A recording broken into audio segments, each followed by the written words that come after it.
بسم الله الرحمن الرحيم.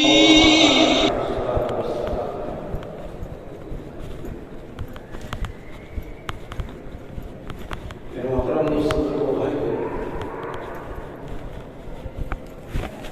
اللہ جلال کا معلوم ہے ہمیں یہاں افطار اور اجتماع میں آنے کی توفیق دی کہ اللہ کے فضل سے ہوا، اللہ کے فضل سے ہوا۔ ہم کچھ نہیں کر سکتے۔ انبیاء کرام علیہ السلام یہ فرمایا وما توفیق الا باللہ، ہم جو کرتے ہیں اللہ کی توفیق سے کرتے ہیں۔ ہم تو ایک نیکی نہیں کر سکتے اور اپنے آپ کو گناہوں سے بھی نہیں بچا سکتے۔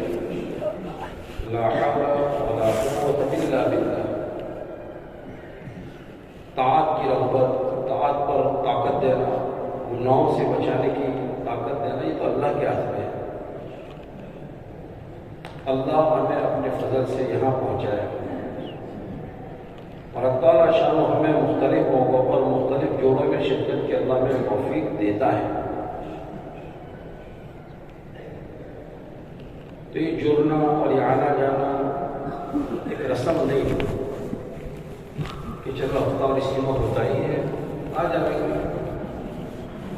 اور ایک وقت لے کر گئے ہیں اتنا وقت پورا کر کے آ جائے گا۔ خالی جگہ کو پور کرنے کے لیے نہیں ہوتا ہے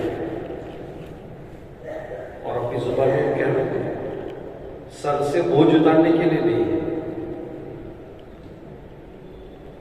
اور آگے چل کر ایک بات شاید بوجھ پڑ جائے کہ افطار اجتماع حاضری پرانے کے لیے نہیں ہے۔ افطار اجتماع ہے اور یہ اصل ہمارا افطار اجتماع ہے۔ مولانا الیاس رحمۃ اللہ علیہ کے زمانے سے جو اجتماع چلے آ رہے ہیں پنج کوسہ اجتماع، یہ اصل ہمارا موجودہ جماعت کا اور ہمارے عوام کا خواص کا ہم سب کو یہاں بلایا جاتا ہے۔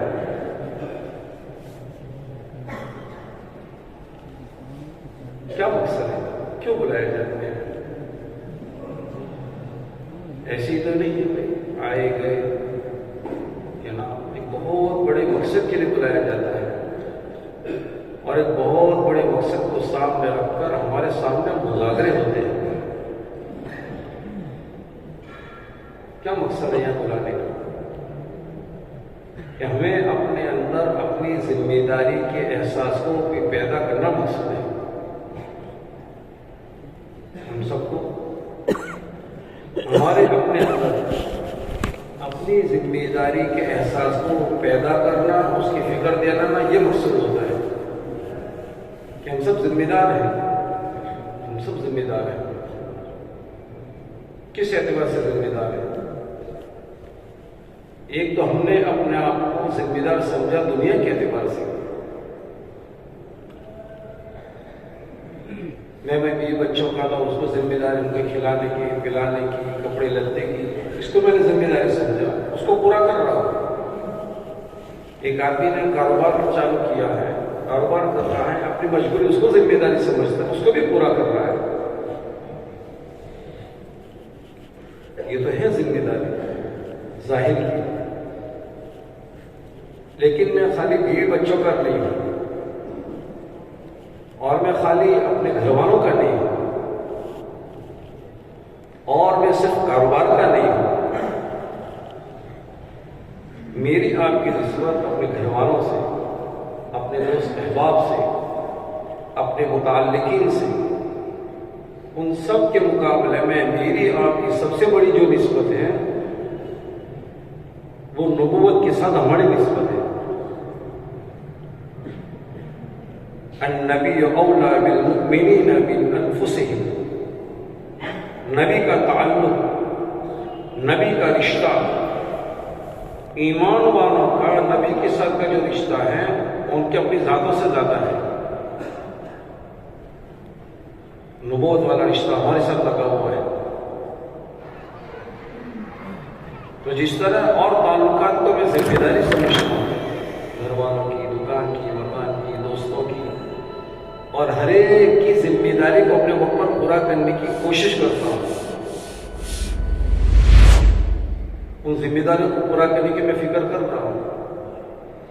اس کے لیے مجھے کوئی کہنے نہیں آ رہا ہے، ان ذمہ داری کو میں پورا کر رہا ہوں. لیکن دوست بزرگوں، میرے اور آپ کے اوپر ایک ذمہ داری ہے. وہ کیا ذمہ داری ہے؟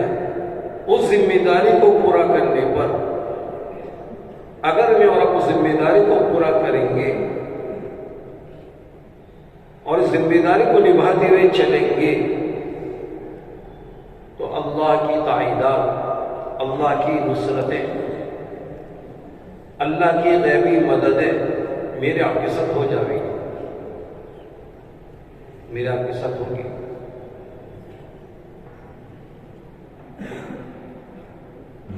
وہ ذمہ داری ہے دین کی ذمہ داری، اور اس میں دو ذمہ داریاں،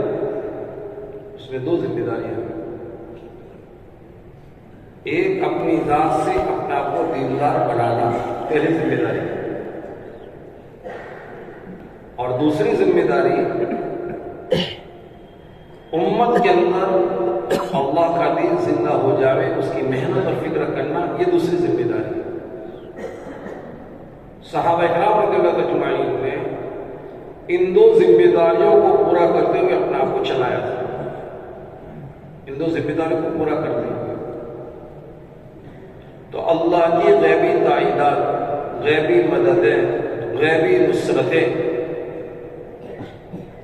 جو دین کے ساتھ اور دین کی محنت کے ساتھ وابستہ ہیں، وہ اللہ نے اپنے ساتھ پوری فرمائی. اللہ نے اپنے ساتھ پوری فرمائی. پہلے نمبر کی ذمہ داری کہ آدمی اپنی ذات سے اپنے آپ کو دیندار بناوے. دیندار بنانا بہت ضروری ہے.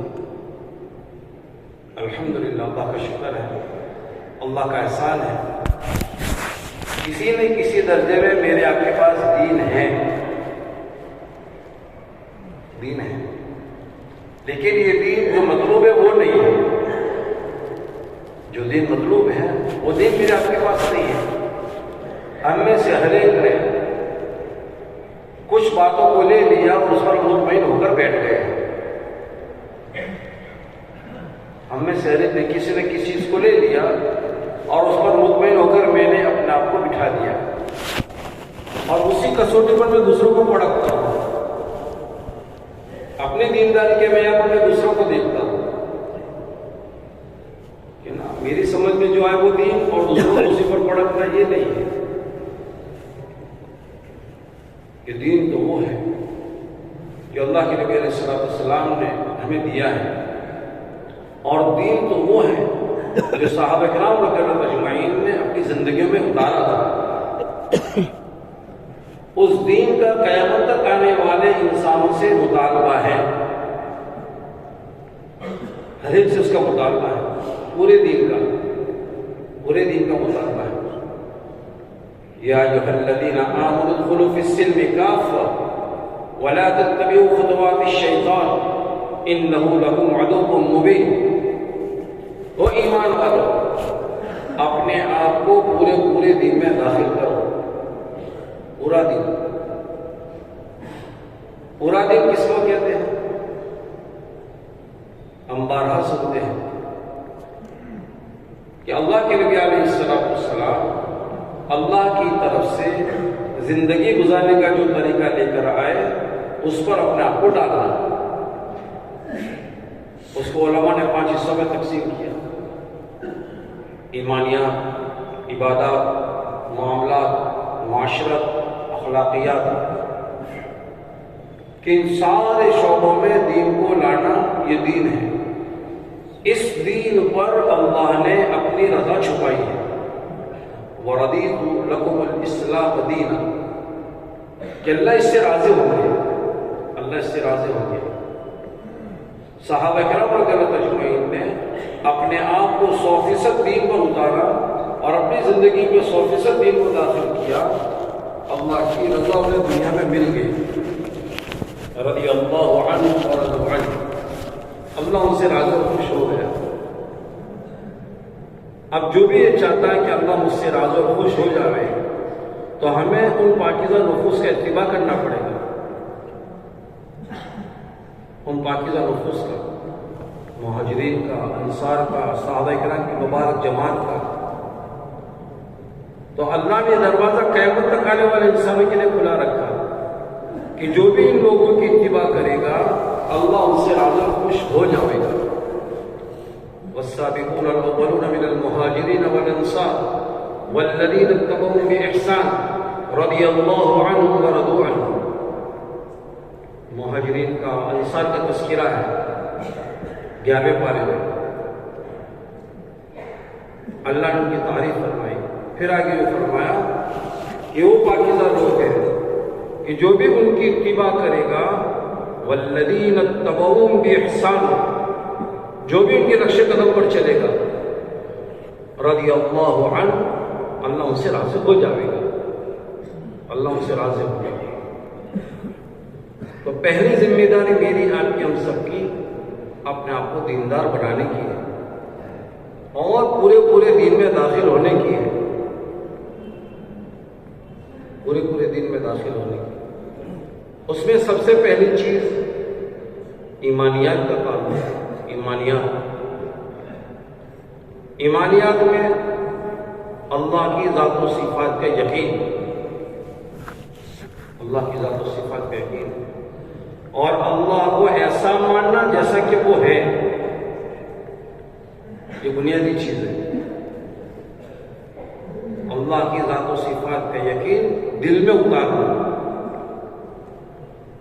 کہ اللہ ہے، اللہ کیسا ہے، کہ اللہ بہت بڑا ہے، اللہ بہت بڑا ہے، سب سے اول وہ، سب سے آخر وہ، اس سے پہلے کوئی نہیں اور اس کے بعد بھی کوئی نہیں، ہمیشہ سے ہمیشہ رہنے والا ہے اور ساری مخلوق پر اس کا کنٹرول ہے۔ کوئی بھی ذرہ سے لے کر پہاڑ تک، ذرے سے لے کر پہاڑ تک کوئی بھی چیز اللہ کی قدرت سے باہر نہیں ہے۔ ہر چیز پر اللہ کی پکڑ ہے، ہر چیز پر۔ اللہ خالق کل شیء وهو علی کل شیء وکیل، تمام چیزوں کو پیدا کرنے والا اللہ ہے اور تمام پر نگرانی اللہ کی ہے، تمام کا کارساز اللہ ہے، تمام پر پکڑ اللہ کی ہے۔ ان اللہ علی کل شیء قدیر وہو علی کل شیء قدیر، ہر چیز پر اللہ قدرت رکھتے ہیں، اللہ طاقت رکھتے ہیں، کوئی بھی چیز اللہ کی قدرت سے باہر نہیں۔ اس کا یقین میرے آپ کے دل میں لانا۔ دنیا ساری کی ساری یہ بننے میں جیسے اللہ کی محتاج، اس طرح اپنی تاثیر کو ظاہر کرنے میں بھی اللہ کی محتاج۔ ان تمام پر اللہ کا حکم چلتا ہے۔ الا لہ الخلق والامر، مخلوق اللہ کے بنانے سے بنی ہے اور مخلوق پر حکم اللہ کا چلتا ہے، اللہ کا چلتا ہے۔ امی جان عائشہ رضی اللہ عنہ فرماتے ہیں درخت کا ایک پتا اللہ کے حکم کے بغیر نہیں ہل سکتا، درخت کا ایک پتا اللہ کے حکم کے بغیر نہیں ہل سکتا۔ اللہ بڑی قدرت والے ہیں، اللہ بڑی قدرت والے ہیں، بڑی طاقت والے ہیں، اس کا کوئی شریک نہیں، لا شریک لہ وحدہ لا شریک لہ، وہ تو اکیلا ہے، اس کا کوئی مشیر نہیں ہے کہ جس سے اس کو مشورہ کرنے کی ضرورت پڑے، کوئی اس کا مشیر نہیں، کوئی اس کا پارٹنر نہیں، کوئی اس کا بھاگیدار نہیں، وحدہ، وہ تو اکیلا ہے، اکیلا ہے، اور اتنا کنٹرول پاور والا ہے، جو چاہے جب چاہے جیسا چاہے کر گزرنے والی ذات اللہ کی ذات ہے۔ فعال لما یرید، فعال لما یرید، جیسا چاہے جتنا چاہے جب چاہے کر گزرے وہ اللہ کی ذات ہے۔ نفع کی شکلوں میں نقصان لا کر دکھا دے گا، کہ ساری تدبیریں نفع حاصل کرنے کی ہیں لیکن اسی میں گھاٹا ہو جائے. ہلاکت کے نقشوں میں حفاظت کر کے دکھا دے رہے. سارے نقشے ہلاکت کے ہیں لیکن اللہ حفاظت کر کے دکھا دے رہے. اللہ کے نبی علیہ السلام ہجرت کی راہ میں جا رہے ہیں, پورا گھر گھرا ہوا ہے اور ایک دم میان میں سے سب چیزیں باہر ہیں, انتظار ہے بس نکلنے کا. وہاں سے نکل گئے, کسی کو پتہ بھی نہیں چلا. نقشے ہلاکت کے ہیں لیکن حفاظت اللہ کرتے ہیں, اور حفاظت کرنے کے راستے اس کے پاس الگ الگ ہیں. کس کی کب حفاظت کر لے گئے, کیسے حفاظت کر لے گئے. بنی اسرائیل ہے, فرعون ماں لشکر کے ساتھ ہے, ہلاکت کا پورا سامان پیچھے ہے, ہلاکت آگے ہے, دریا آگے ہے, پیچھے بہت بڑا لشکر ہے, بہت بڑا لشکر ہے, اور نقشے سارے ہلاکت کے ہیں. آگے جا کر دریا میں ڈوبنے کا خطرہ ہے, پیچھے مڑے تو فرعون سے ٹکڑے ہونے کا خطرہ ہے. ہلاکت جمع ہو گئی ہے لیکن اللہ ہے, ہلاکت میں حفاظت کر سکتا ہے. اسی اللہ نے اسی ہلاکت کے نقشوں میں حفاظت کر کے دکھا دی. موسیٰ علیہ السلام کو, پورے بنی اسرائیل کو اللہ نے اس سے پار کر دیا. جس دریا کو اللہ نے موسیٰ علیہ السلام بنی اسرائیل کے لیے حفاظت کا سامان بنایا, اسی دریا کو اللہ نے فرعون اور فرعونیوں کے لیے ہلاکت کا ذریعہ بنا دیا. اللہ ہے, حفاظت کے نقشوں میں ہلاک کر کے دکھا دے گے کہ سارے نقشے حفاظت کے ہیں, سارے نقشے حفاظت کے ہیں کہ کہیں کوئی چیز نقصان نہ کر جائے. لیکن اللہ نے طے کر لیا اس کو نقصان پہنچانا ہے, اور اللہ نے طے کر لیا اس کو ہلاک کرنا ہے. اس کو کوئی نہیں بچا سکتا, کوئی نہیں بچا سکتا. ابو جہل کے 2 لڑکوں میں سے ایک لڑکے کو, جو کہ اللہ کے نبی علیہ السلام کو تکلیف پہنچائی تھی, تو اللہ کے نبی علیہ السلام نے جملہ کہہ دیا تھا کہ اللہ اپنے کتوں میں سے کتنے کو اس پر مسلط فرما. اب جا رہے قافلے کے ساتھ, ان کو پورا یقین ہے نبی کے قول پر کہ ہونے والا ہے, یہ چیز ہونے والی ہے, کبھی نہ کبھی ہو جائے گی. اب قریش جا رہے ہیں اپنے کاروبار یا اور کسی سفر میں, اور جس کے بارے میں خطرہ ہے سارے لشکر کا سامان جمع کر کے اوپر ٹیلے پر سلایا ہے. جنگل کا شیر آیا ہے, جنگل کا درندہ آیا ہے, ساروں کو سنگا, اس پر چھلانگ کر اس کو الگ کر دیا. اللہ ہے, اللہ جو چاہے جب چاہے کر سکتے ہو. فرعون نے لاکھ تدبیر کی تھی اور اس تدبیر میں ہزاروں بچوں کو قتل کیا تھا کہ موسیٰ علیہ السلام دنیا میں نہیں آنے چاہیے. ہزاروں بچوں کو قتل کیا تھا, لیکن اللہ نے فیصلہ کر دیا تھا کہ موسیٰ کو لانا ہے. تو اسی قتل کے زمانے میں اللہ نے موسیٰ علیہ السلام کو پیدا کیا اور اس کے گھر میں پہنچایا, اس کے اللہ نے پہنچایا, اور اس کی تربیت کے سامان کے لیے خرچہ مقرر کروایا. اللہ جس کو بچانا چاہے, اللہ بچانا چاہے. اللہ ہے. آج دوست بزرگوں, میں نے آپ نے اللہ کو پہچانا نہیں, آپ نے اللہ کو نہیں پہچانا. کیا بول رہا ہو, آپ سن رہے ہیں, باقی اندر آ جا بھی اس کی محنت ہے. تمام نبیوں کی سب سے پہلی محنت یہ محنت تھی, اور سارے نقل و حرکت کے ذریعے سے یہ چیز مطلوب ہے کہ اللہ کرے اللہ ہمارے اندر آ جائے, اور اللہ کو اس کی ذات و صفات کے ساتھ ہم پہچان لیں. اللہ کون ہے؟ اللہ ہے, بڑے اللہ ہے. ساری چیزیں اس کے سامنے چھوٹی ہیں, ساری چیزیں چھوٹی ہیں. زمین, آسمان, چاند, سورج, دریا, ستارے, سمندر. اس لیے دنیا میں سب سے پہلے انسان کو آنے کے ساتھ جو سبق پڑھایا جاتا ہے وہ اللہ کی بڑائی کا پڑھایا جاتا ہے. ایک کان میں اذان, دوسرے کان میں اقامت, کہ اللہ بڑے ہیں.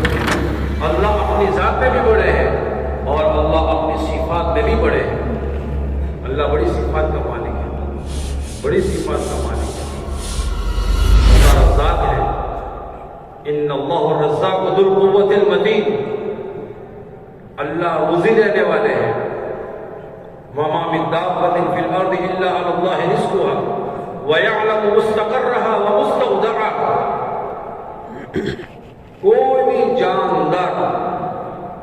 کوئی بھی جاندار ایسا نہیں ہے جو اللہ کے علم سے باہر ہو. ہر ایک کو اللہ جانتا ہے، اور کس کو کیا کتنی ضرورت ہے اللہ اس کی روزی وہاں پہنچاتا ہے. چونٹی کو جتنی ضرورت ہے چونٹی کو اتنی پہنچاتا ہے، اور ہاتھی کو جتنی ضرورت ہے اتنی ہاتھی کو پہنچاتا ہے. جس کی جتنی ضرورت ہے ان ضرورتوں کو پورا کرنے والے اللہ ہے. اللہ روزی دینے والے ہیں. ان اللہ الرزاق، روزی کا مالک اللہ ہے. ٹھیک ہے، مسئلہ بھی اختیار کریں گے.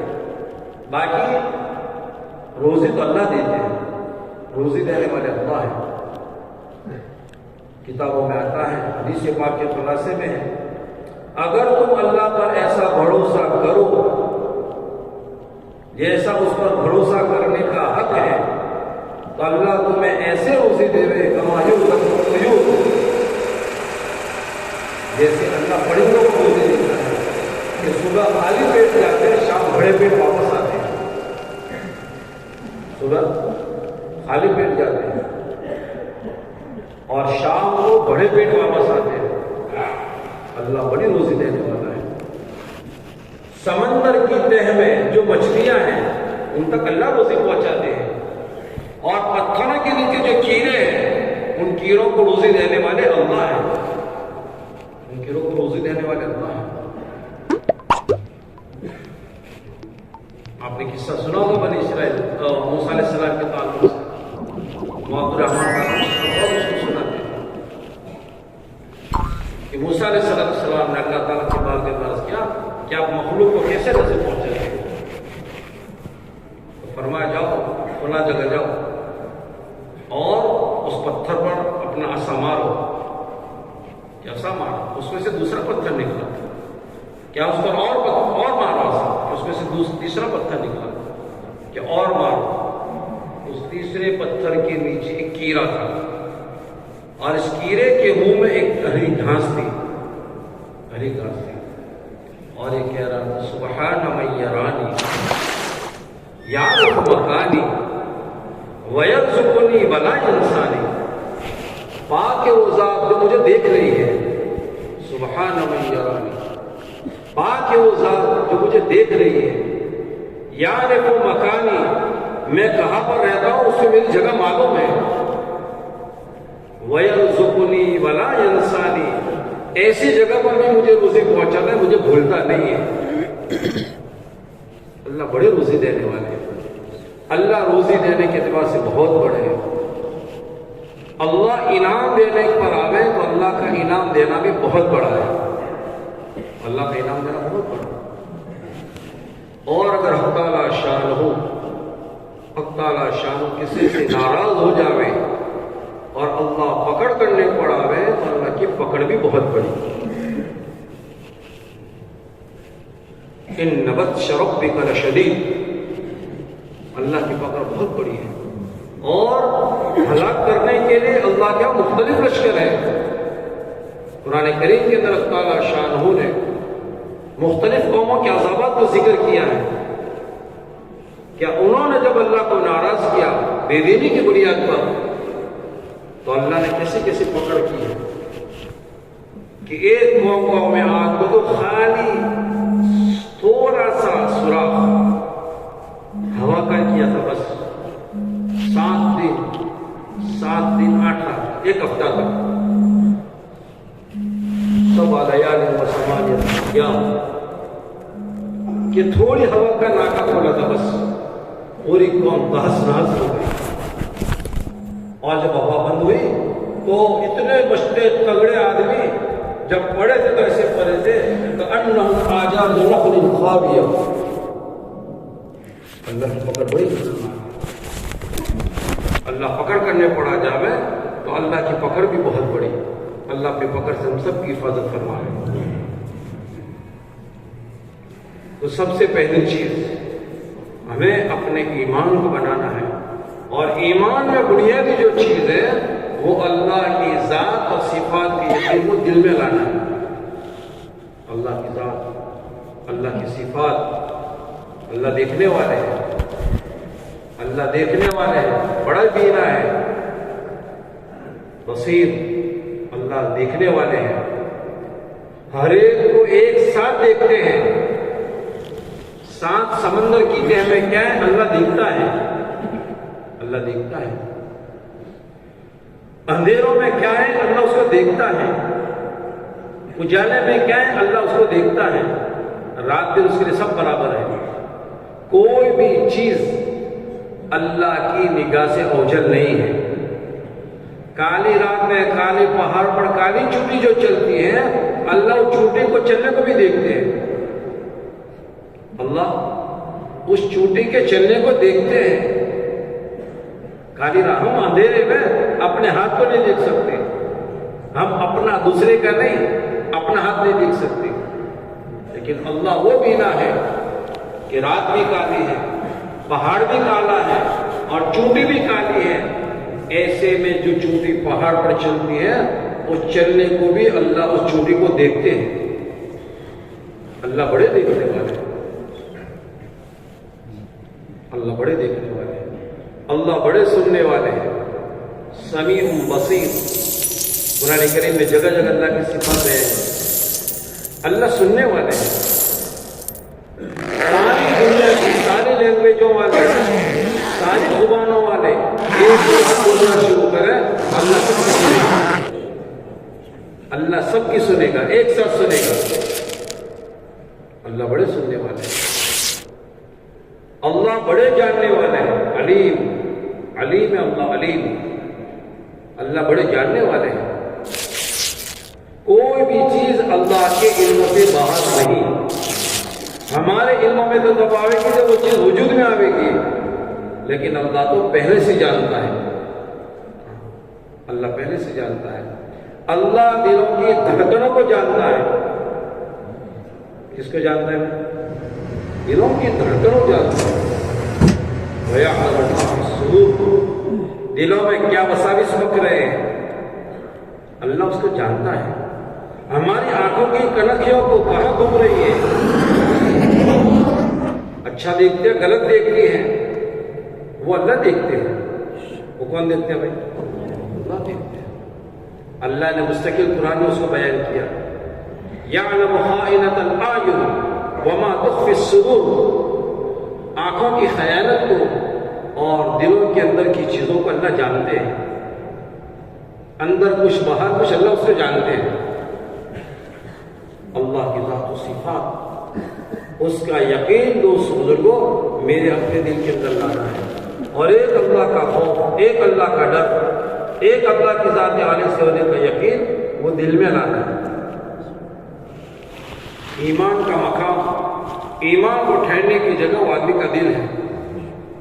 الایمان ما وقر فی القلب وصدقہ العمل، آدمی کا ایمان دل میں قرار پاتا ہے اور اعضاء اس کی تصدیق کرتے ہیں۔ ایمانیت میں پہلی چیز جو بنیادی چیز ہے کہ میں نے آپ نے ہم سب نے مکتب میں اس کو پڑھا ہے، آمنت باللہ کما ہوا باسمائہ وصفاتہ، کہ اللہ کو میں نے ایسا مانا جیسا کہ وہ ہے اپنی ذات اور صفات کے اعتبار سے۔ یہ پہلی چیز، تمام نبیوں کی مشترکہ دعوت اس کی رہی ہے، اس کی رہی ہے۔ تمام نبی اس دعوت کو لے کر آئے تھے، ایک اللہ کو پہچانو، ایک اللہ کی ذات و صفات یقین اپنے دل کے اندر اتار لو۔ اور دوسری چیز ایمانیات کے اندر ہمارے اعضاء بدن کا استعمال صحیح رخ پر لانا ہے، اور کس پر لانا ہے کہ اس کے لیے اللہ تعالیٰ نے جناب محمد رسول اللہ صلی اللہ علیہ وسلم کو ہمارے لیے نمونہ بنایا ہے کہ ہماری اپنی زندگی سنت والی بنے، سنت والی بنے، کہ سنت سے ہٹ کر آدمی لاکھ جتن کر لے کامیابی تک نہیں پہنچ سکتا۔ چاند پر پہنچ سکتا ہے، کامیابی نہیں پہنچ سکتا، اللہ کی رضا کو نہیں حاصل کر سکتا، چاہے سمندروں میں گوتے لگاوے یا زمین کی تہ میں پہنچ جاوے، لیکن زندگی سنت کے خلاف کی زندگی گزار رہا ہے، کبھی بھی کامیاب نہیں ہو سکتا، نہیں ہو سکتا۔ کامیابی کے لیے حضور والا طریقہ ہے، حضور والا طریقہ ہے۔ ایک اللہ والے نے فرمایا خلاف پیغمبر کا صحرا کثیر کہ ہرگز بمنزل نہ خواہد رسید، پیغمبر علیہ السلام کے طریقوں کو چھوڑ کر آدمی کبھی بھی منزل مقصود تک نہیں پہنچ سکتا ہے۔ تو ہمیں اپنی زندگی کو سنت والی بنانا ہے۔ اللہ نے قیامت تک آنے والے انسانوں کو پابند بنایا ہے، ما آتاکم الرسول فخذوہ وما نہاکم عنہ فانتہوا۔ نبی علیہ السلام کو بھی جو زندگی دے وے، جو کام دے وے، جو چیزیں دے وے، اس کو اپناؤ، اور جس سے منع کرے اس سے اپنے آپ کو بچاؤ، اس سے اپنے آپ کو بچاؤ، روکو، فانتہوا، اپنے آپ کو روکو، بچاؤ۔ دوسری چیز ایمانیات میں جو ہے وہ اتباع سنت ہے، اور تیسری چیز جو ایمانیات میں سے ہے وہ موت اور موت کے بعد کی زندگی کا فکر ہے، موت اور موت کے بعد کی زندگی کا استحضار ہے کہ ہمیں مرنا ہے، ہم میں سے کوئی مانے نہ مانے ہر ایک کو جانا ہے، چاہے ہم تدبیر ایسی کر لینا کہ میں لمبی زندگی جیوں گا، لیکن موت تو ایک دن بہرحال آنے والی ہے، ہر آنے والا جانے کے لیے آیا ہے۔ اگر کسی کو دنیا میں رہنے کا حق تھا تو جس کے طفیل میں اللہ نے کائنات کو نظام کو چلایا اس کو رہنے کا حق تھا، وہ ذات اس دنیا سے رخصت ہو گئی۔ میرا آپ کا کیا شمار ہے؟ ہم میں سے ہر ایک کو جانا ہے، ہر ایک کو جانا ہے۔ عقل مند لوگ جو جانے سے پہلے کچھ تیاری کر لے، موت، قبر، حشر، آخرت، جنت، جہنم، اس کا فکر میرے آپ کے اندر پیدا ہو جائے۔ یہ چیز دل کا رخ اللہ کی طرف کرنا، دل میں اللہ کی ذات و صفات کو دل میں لانا، اعضائے بدن کا استعمال سنت والا بنانا، اور اپنی زندگی کے اندر فکر آخرت کو پیدا کرنا، یہ ایمانیات میں سے ہے، یہ ایمانیات میں سے ہے۔ اگر یہ ایمانیات والا شعبہ ہمارا مضبوط ہے تو اور باقی شعبوں پر چلنا آسان ہے، اور باقی شعبوں پر چلنا آسان ہے۔ عبادت کی لائن مضبوط بنے گی، یہ اللہ کے عوامر کو چھوڑے گا نہیں، بلکہ اللہ کے عوامر کو ذوق و شوق کے ساتھ پورا کرے گا۔ یہ ایمان کا تقاضا ہے کہ عوامر الہی کو آدمی ذوق و شوق کے ساتھ پورا کرے گا۔ جن لوگوں کے دلوں میں اللہ کی ذات و صفات کا یقین ہے وہ اعمال کے وقت کے انتظار میں رہتے ہیں، اعمال کے وقت کے انتظار میں رہتے ہیں، اور جب عملوں میں لگ جاتے ہیں تو ان کو مزہ آتا ہے، ان کو مزہ آتا ہے، نمازوں کے پڑھنے میں، روزوں کے رکھنے میں، مخلوق کی ہمدردی میں مال کو خرچ کرنے میں، اور والہانہ طور پر اللہ کے گھر پر پہنچنے میں انہیں مزہ آتا ہے، انہیں مزہ آتا ہے کہ اندر ایمان بڑھا ہوا ہے۔ ہم بھی وہ اعمال کرتے ہیں، لیکن میرے آپ کے اعمال کی کیا کیفیت ہے آپ کو معلوم، مجھے معلوم۔ جن ذوق و شوق کے ساتھ عمل کرنا چاہیے وہ میرے آپ کے ساتھ نہیں ہو رہا، مجھ سے آپ سے نہیں ہو رہا ہے۔ تو ایمانیت کو جب ایمانیت کا شعبہ مضبوط ہوگا عبادت کی لائن مضبوط بنے گی، معاشرت پاکیزہ بنے گی، اس کی پاکیزہ معاشرت بنے گی، معاملات کی درستگی آئے گی۔ یہ کیمرے کو سامنے رکھ کر نہیں چلے گا، یہ اللہ کو سامنے رکھ کر معاملہ کرے گا۔ کیمرے کو سامنے رکھ کر معاملہ نہیں کرے گا۔ یہ ایک جگہ پر جانا ہوا اور وہاں پر لکھا ہوا تھا سعودی میں کہ کیمرے سے زیادہ اللہ کی نظر میں ہو، کیمرے سے زیادہ اللہ کی نظر کیا میرا لائٹ جائے گی تو بند ہو جائے گا، لیکن اللہ کیا کہ لا تأخذہ سنۃ ولا نوم، نہ اس کو اونگ آتی ہے نہ وہ سوتا ہے۔ اللہ ہے کہ پھر آپ نے اپنے معاملات میں اچھا چلے گا، دھوکہ نہیں دے گا، اوپر کچھ اندر کچھ نہیں کرے گا، اپنی چیزوں کو عیب چھپا کر نہیں دے گا، اپنی چیزوں کو عیب چھپا کر نہیں دے گا، اور اپنی چیزوں کو جھوٹی قسمیں کھا کر نہیں بیچے گا، اپنی چیزوں کو جھوٹی قسمیں کھا کر نہیں بیچے گا، اور اپنے کاروباری لائن میں اس کی ٹوپی اس کے ساتھ، اس کی ٹوپی اس کے ساتھ نہیں کرے گا، اپنے قلم سے غلط دستاویز نہیں کرے گا۔ یہ ایمان اندر مضبوط ہے، ایمانیت کا شعبہ مضبوط، اس کا اثر سب جگہ پہنچتا ہے، عبادات میں، معاملات میں، معاشرت میں، اخلاقیات پر، ساری چیزوں میں اس کو پہنچتا رہبری ہوتی ہے کہ اندر اللہ ہے، اندر اللہ ہے، اندر آفیسر نہیں ہے، اندر گھر کے بڑے نہیں ہیں، دکان پر مالک نہیں ہے، وہ سب باہر ہے، اندر اللہ ہے، اندر کا اللہ سب جگہ اس کو ٹھیک چلاتا ہے۔ اور اگر اللہ نہ کرے اس میں گڑبڑ آ گئی، ایمانیات کے تعلق سے گڑبڑ آ گئی، تو پھر آدمی جو اللہ کی نہ رکھے اس چیز کی رکھے گا، جو اللہ کی نہ رکھے پھر وہ تو بے شرم ہو جاتا ہے، نہ اپنے کو دیکھتا ہے نہ بڑا کو دیکھتا ہے، نہ بڑوں کو دیکھتا ہے نہ چھوٹوں کو دیکھتا ہے، پھر وہ جانور پڑنے والی زندگی گزارتا ہے، بلکہ جانور سے آگے بڑھ جاتا ہے، جانور سے آگے بڑھ جاتا ہے۔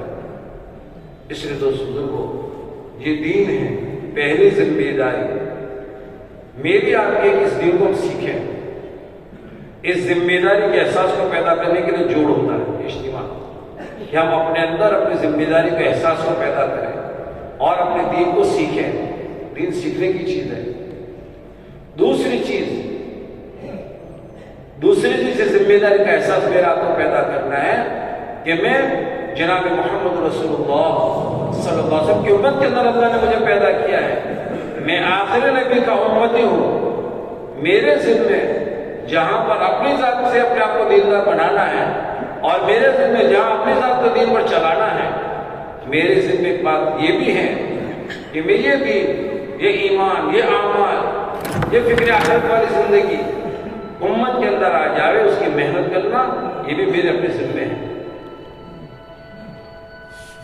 صحابہ کرام اور تابعین کی زندگی میں یہ چیز ملی کہ جہاں انہوں نے دین کو قبول کیا، ایمان کو قبول کیا، فوراً ان کے اندر ایک فکر پیدا ہو گئی کہ اس کو ہمیں آگے چلتا کرنا ہے، اس کو ہمیں آگے چلتے کرنا ہے۔ اس کے لیے صحابہ کرام رضی اللہ اجمعین نے اپنے گھر والوں کے پاس جا کر، اپنے قبیلے والوں کے پاس جا کر، اپنے علاقے والوں کے پاس جا کر نبی والے دین کو پہنچایا، نبی والے دین زندگی میں لوگوں کیا اس کی محنت کی۔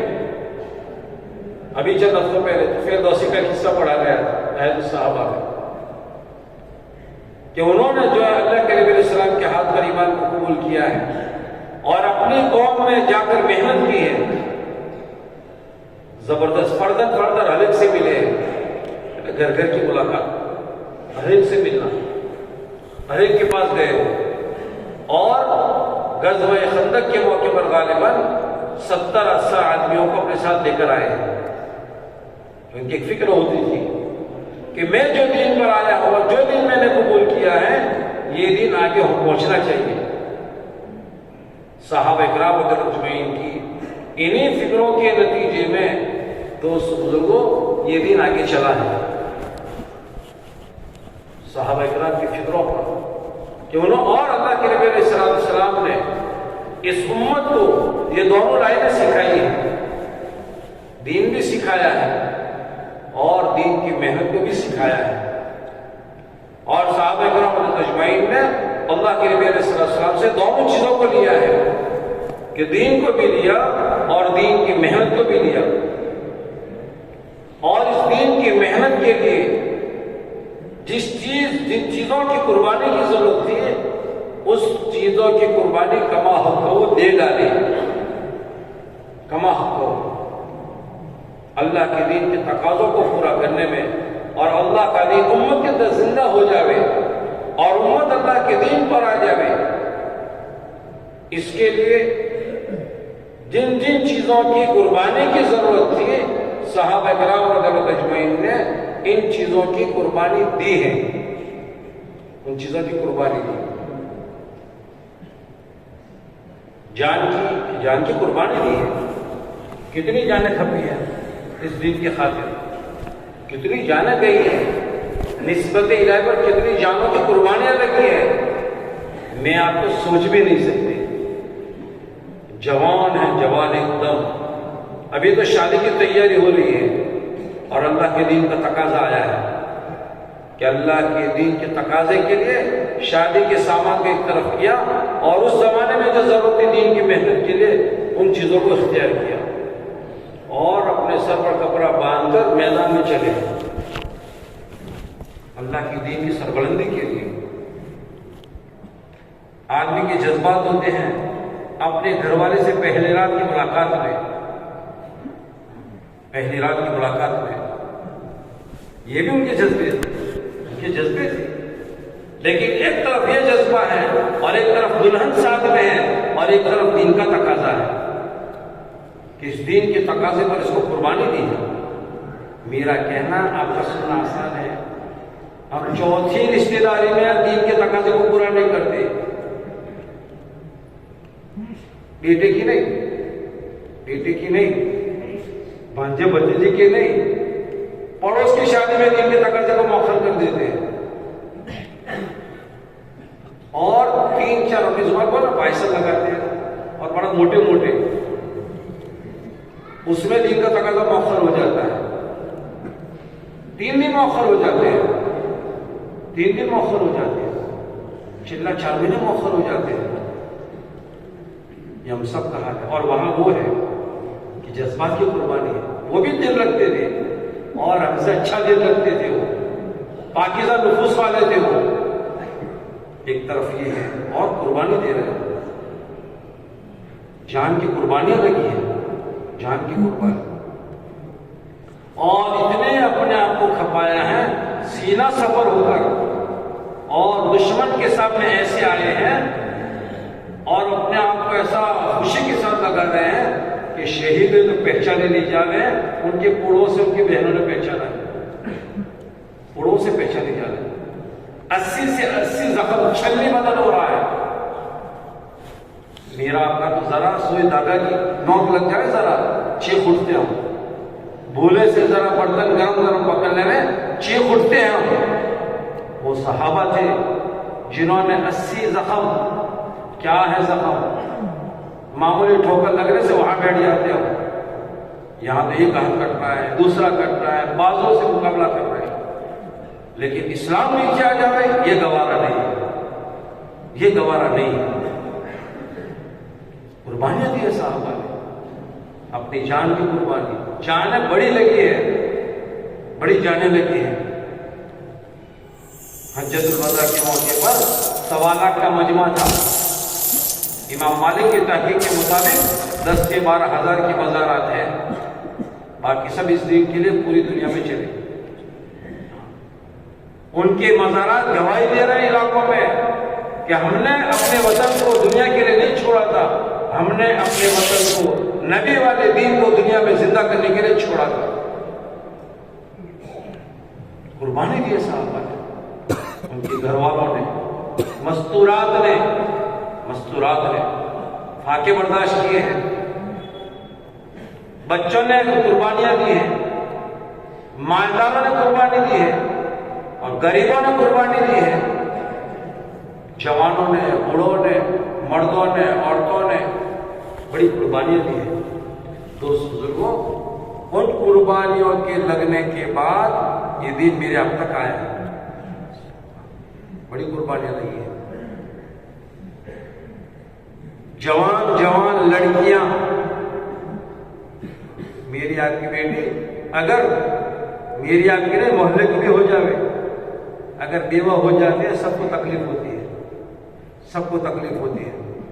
اور اگر اللہ نہ کرے کہیں حادثہ ہو جاوے اور 2 4 5 ایکسیڈنٹ میں انتقال ہو جاوے اور محلے میں تو محلے والے نہیں پورا شہر سوگ میں پڑ جاتا ہے. کیا پوزیشن بنی ہوگی جب احد سے 70 گھرانے والے بیوہ ہوئے ہوں گے؟ کیا پوزیشن بنی ہوگی؟ ان کے بیٹے ان کے اباؤں کے انتظار میں ہوں گے، ان کی بیویاں شوہروں کے انتظار میں ہوں گی، اور یہاں بیوی کی خبر سن رہے ہیں، یہاں یتیمی کی خبریں آ رہی ہیں. کیا گزرتی ہوگی ان پر؟ کیا گزرتی ہوگی؟ آج بھی احد کے میدان میں ان کی قبریں گواہیاں دے رہی ہیں. یہ کوئی قصے کہانیاں نہیں ہے، یہ قصے کہانی نہیں ہے. دین قربانی چاہتا ہے، دین قربانی چاہتا ہے. میرا اور آپ کا ہر ایک کا ایک جذبہ ہے، اور ہم میں سے ہر ایک کے چاہتا ہے کہ ہمارے ساتھ وہ تعداد ہو جاوے اور ہمارے ساتھ اللہ کی وہ مدد آوے جو صحابہ اکرام کے ساتھ آئی تھی. ہم میں سے ہر ایک چاہتا ہے، وہ جذبہ ہر ایک رکھتا ہے. لیکن دوست بزرگوں، ذرا ایک برق پیچھے اٹھ کر بھی دیکھنا ہے کہ صحابہ کے ساتھ جو مدد آئی تھی کیا گڑ تھا ان کے پاس اور کیا چیزیں انہوں نے اپنائی تھی جس کی وجہ سے نصرت الہی کے اور اللہ کی مدد کے وہ مستحق بنے تھے. انہوں نے اپنا جذبہ بنایا تھا کہ یہ جان، یہ مال، یہ صلاحیتیں ہمیں اللہ کے دین پر لگانا ہے، اور اس کو مقصد اصلی بنایا تھا کہ اللہ کا دین ہمیں دنیا میں زندہ کرنا ہے. اس کے لیے جتنی چیزوں کی قربانی دینے پر ہے ان چیزوں کی قربانی دیں گے. یہ قربانیوں کے بعد دوست بزرگوں دین میرے آپ کے پاس آیا ہے.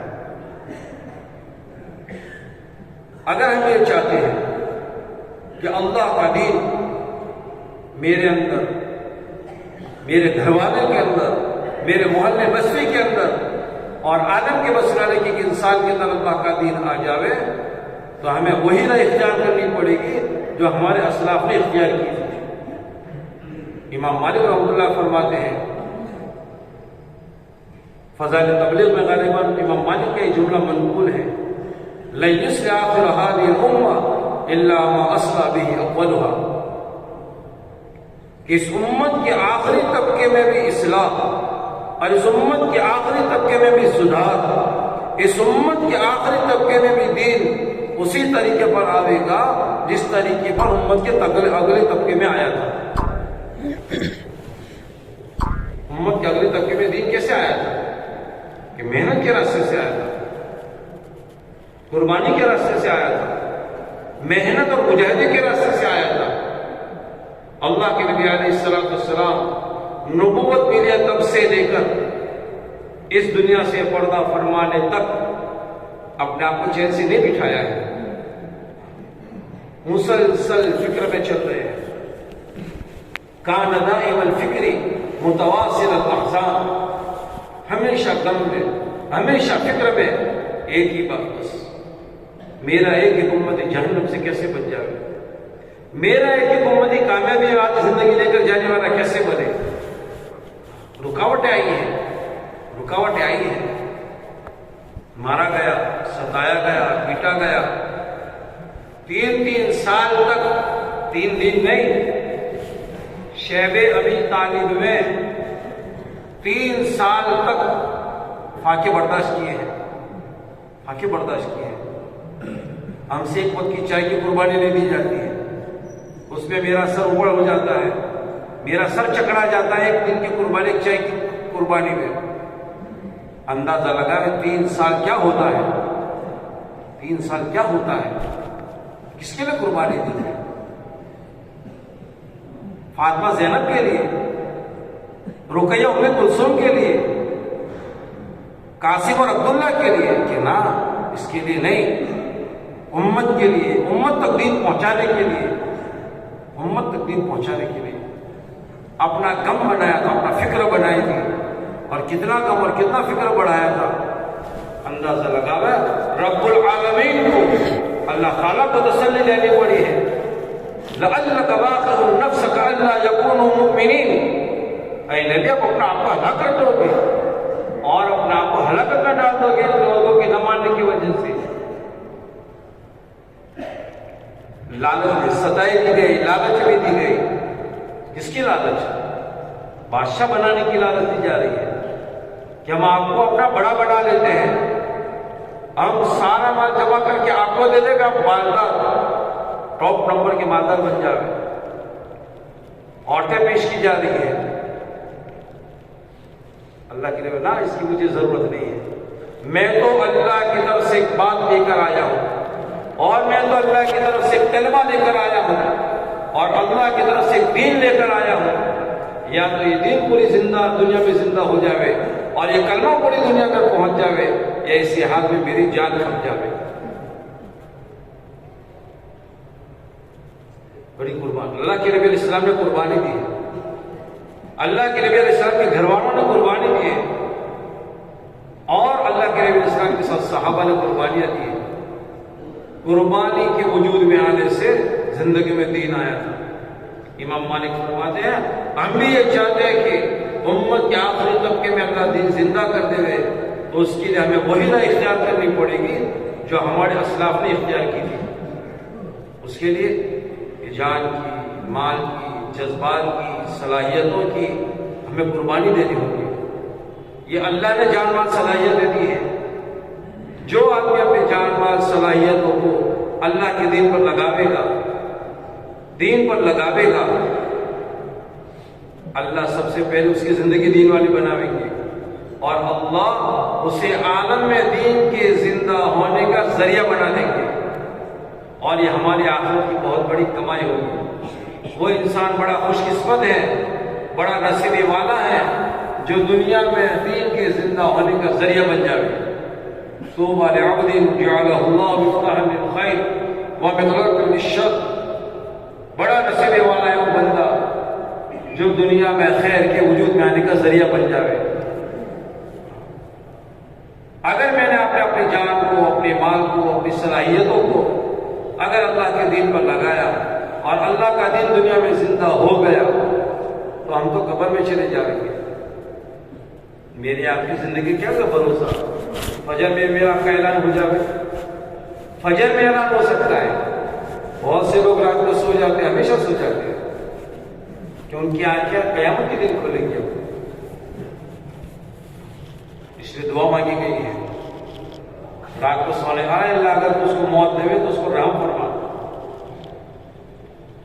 اگر اللہم بسمک ہوں تو دعا نہیں، اور بھی دعائیں ہیں سونے کی، اور بھی دعائیں ہیں سونے کی.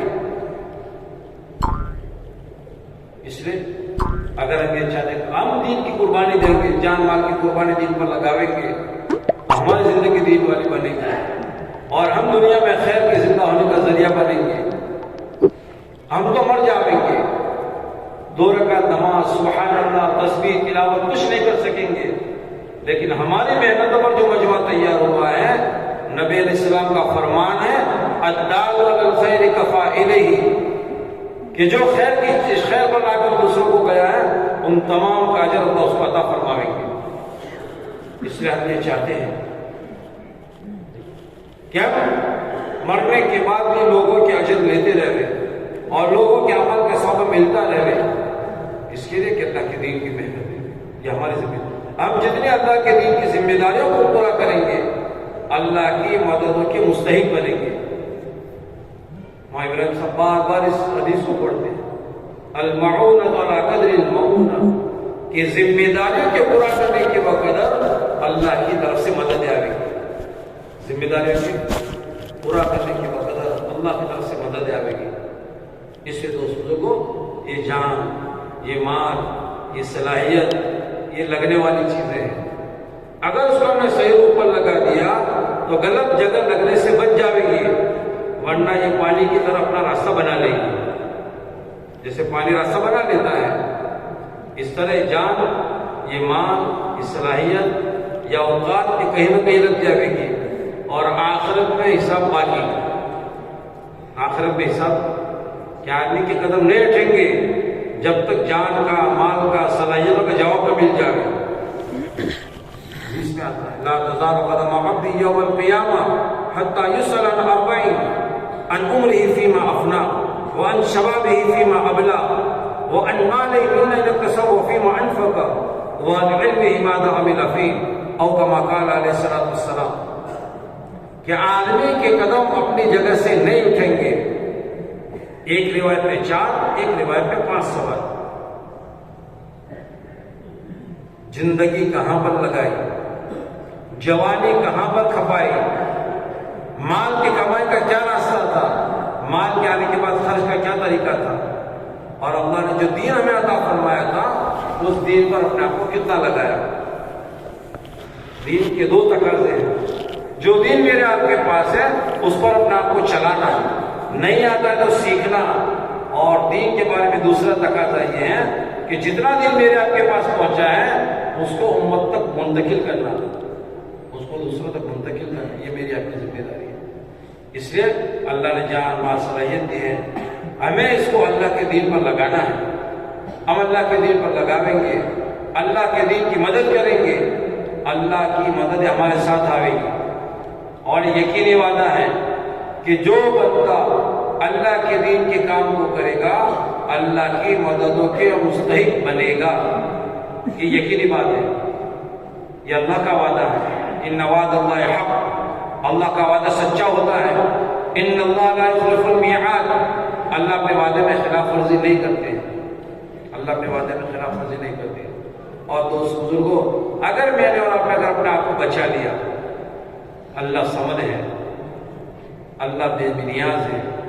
میں اور اگر اپنے آپ کو بچا لیں گے تو اللہ تو کسی سے کام لے لے گا, اللہ تعالیٰ تو کسی سے کام لے لے گا. تو نہیں تو اور صحیح, اور نہیں تو اور صحیح. اللہ ہم میں سے کسی کو, اگر میں اور آپ پیچھے ہٹ جائیں گے تو میرے آپ کے پیچھے ہٹنے کی وجہ سے کام ہوتا نہیں ہے. میں گشت میں نہیں جاتا تو گشت نہیں ہوتا مسجد کا. میں مسجد کے مشورے میں نہیں بیٹھوں گا تو مشورہ رک جائے گا.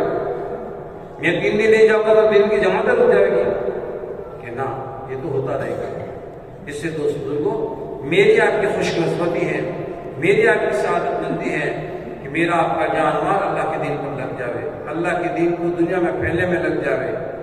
اس سے دوست بزرگوں ہم سب طے کریں کہ اللہ نے جو جان مال صلاحیت عطا فرمائی ہے اسے اللہ کے دین پر لگانا ہے. اور اس دین اس کو کیسے لگانا, اس کے لیے اللہ نے دین کی محنت دی ہے. دعوت کی عظیم محنت عطا فرمائی ہے. یہ اسی کی محنت ہے کہ اللہ کا دین میرے اندر, ہمارے گھر والوں کے اندر اور پوری امت کے اندر کیسے زندہ ہو جاوے, اسی کی فکر کروائی جا رہی ہے. اسی کے لیے ہم سے جان مال کی قربانی مانگی جا رہی ہے. اسے دوستوں کو تمام طے کریں, نیت کریں کہ انشاءاللہ ہم اپنی ذمہ داری سمجھ کر, ہم اپنی ضرورت سمجھ کر اللہ کے دین کے کام کو موت تک کریں گے. بھائی نیت بناتے ہیں, بھائی ذرا اٹھنے والے اپنی جگہ بیٹھے رہا. ابھی تو 7:20 ہوئی ہے. رمضان میں افطار اس وقت کرتے ہیں گرمی کے زمانے میں. ابھی تھوڑا یہاں تو 25 پر اذان ہے, بلکہ 35 7:30 پر اذان ہے. 10 منٹ ہمیں تشکیل کرنا ہے انشاءاللہ. تمام نیت ہو کہ انشاءاللہ تشکیل میں پورا ساتھ دیں گے اور یہی بڑے مجمع میں نماز پڑھیں. ٹھیک ہے بھائی انشاءاللہ. اب اس دین کو سیکھنے کے لیے, دین کے کام کو سیکھنے کے لیے ہمارے بڑے فرماتے کہ اللہ کے راستے میں 4 مہینے لگا ہوئے. ماشاءاللہ بڑے خوش قسمت وہ لوگ ہیں جنہوں نے اجتماع سے ارادے کیے تھے, اللہ نے ان کے لگانا آسان کر دیا. ہم میں سے ایک بہت بڑا مجموعہ تھا جنہوں نے اجتماع